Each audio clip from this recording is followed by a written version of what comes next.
So hi అండి. So most of the student ask about sir university ఏ విధంగా select చేసుకోవాలని అడుగుతున్నారండి.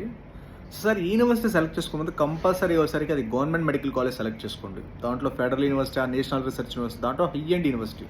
సో గవర్నమెంట్ యూనివర్సిటీలో మంచి యూనివర్సిటీ సెలెక్ట్ చేసుకోండి. అంటే అది ఎప్పుడు ఎస్టాబ్లిష్ అయింది, దాని ఓల్డ్ ర్యాంకింగ్ అట్లీస్ట్ ఒక 50 to 60 years ఆఫ్ ఎస్టాబ్లిష్మెంట్ ఉండాలి. ఓల్డ్ ర్యాంక్ వచ్చేసరికి అట్లీస్ట్ ఒక 1000, 500, 600, 1000, 2000, అట్లీస్ట్ బిలో 3000 ఉండే యూనివర్సిటీ అయినా సెలెక్ట్ చేసుకోండి.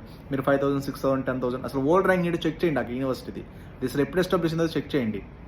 అసలు అది గవర్నమెంట్ యూనివర్సిటీ కదా చెక్ చేయండి. ఎందుకు గవర్నమెంట్ యూనివర్సిటీ అంటే మీకు రూల్స్ రెగ్యులేషన్స్ క్లియర్గా ఉంటాయి. మీకు ఏదన్నా పేమెంట్ ఇష్యూస్ అవ్వచ్చు, అన్నీ క్లియర్ కట్గా ఉంటుంది.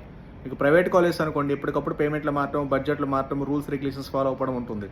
సో రూల్స్ రెగ్యులేషన్స్ ఫాలో అవ్వకపోతే ఆ డిగ్రీ 100% ఇన్వాలిడ్ అవుతుంది. సో కాబట్టి ఖచ్చితంగా గవర్నమెంట్ మెడికల్ కాలేజ్ అసలు ఎప్పుడు ఎస్టాబ్లిష్ అయింది, దాని ఓల్డ్ ర్యాంకింగ్ ఏంటి, దాని అసలు ఎన్ని బ్యాచ్లు ఎంబీబీఎస్ బయటకు వచ్చినాయి, ఇలా చెక్ చేస్తే మంచి యూనివర్సిటీ